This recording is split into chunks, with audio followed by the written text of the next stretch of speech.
Почитувани, добар ден. Темата на денешниот прес на партијата ВМРО-ДПМН се однесува на некои аспекти од скоро објавениот извештај на Европската комисија, кои што се однесуваат на економијата.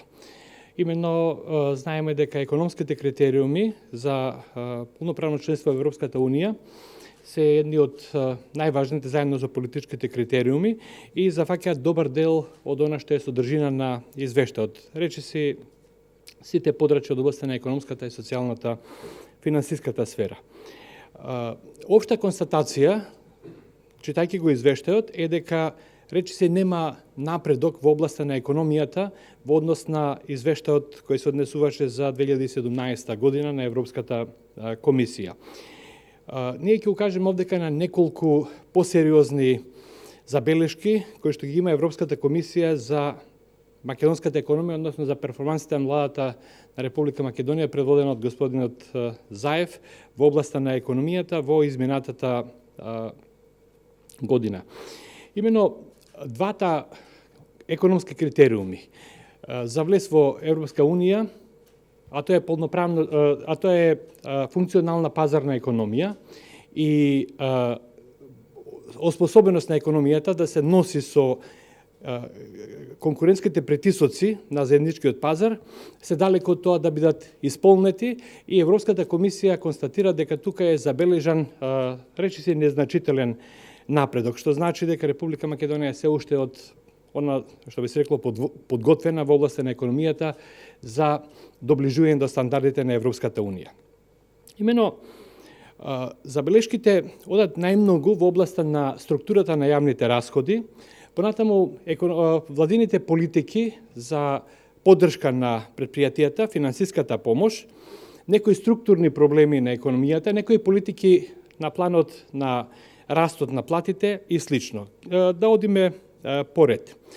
Именно сите овие забелешки што ги констатира Европската комисија во повеќе наврати, речиси постојано, ние како опозицијска партија ги комуницираме со македонската јавност.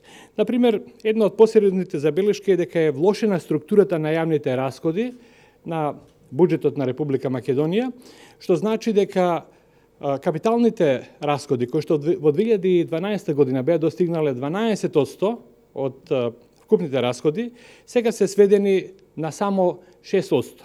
Тајната е во тоа што владата на Република Македонија, предводена од господинот Заев, не може да ги потроши за капитални инвестиции даноците или средствата од даноци кои што ги собира од македонските граѓани и од македонските предпријатија. За сметка на тоа растат социјалните расходи. Значи, повторувам, Европската комисија дава остра забелешка во врска со тоа, што значи дека Република Македонија од држава која што треба да произведува вредност, да ја мултиплицира вредноста за подобрување на животниот стандард, станува држава во која што се форсира прераспределбата, што знаеме од претходниот систем од пред 30 години како завршува од прераспределба на сиромаштијата.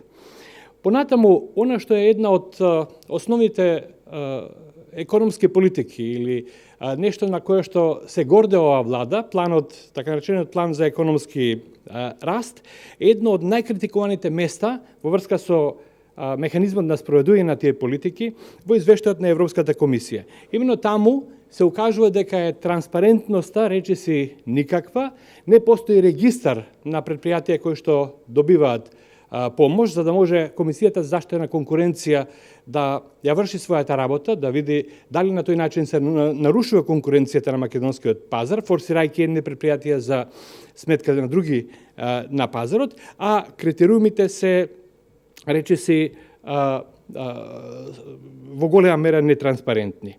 Понатаму се забележува дека се зголемува минималната плата во услови кога нема напредок или нема зголемување на продуктивноста на трудот, што влијае на намалување на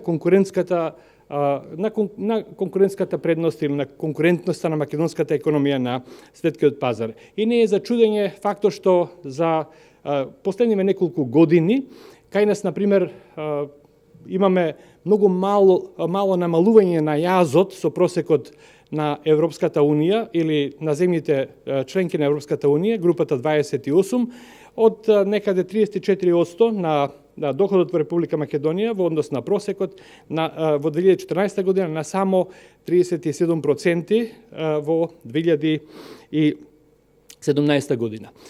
Наредно е пофалбата на владата, односно фалењето со наводно високиот пораст на индустријското производство од некаде 5-6%. Европската комисија, тоа може да се забележи, укажува на фактот дека овој раст е помал од просекот во изминатите 5 години. Значи, годините 2012-2017, оние толку критикувани години од страна на СДСМ, во кој што се разбира имавме и политичка криза.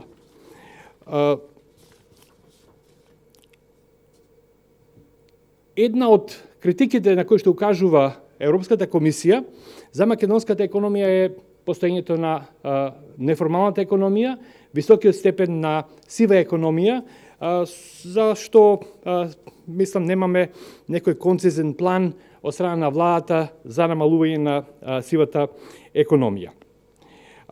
И на крај, многу се дискутира во јавноста за владењето на правото, за реформите во правосудниот систем.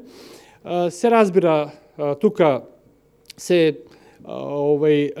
фокусот е ставен на владењето на правото во смисла на политичките процеси во Република Македонија, заштитата на човековите права и така натаму, но извештајот укажува на еден друг аспект во областа на економијата, односно исполнувањето на договорите, што е многу битно во еден економски систем.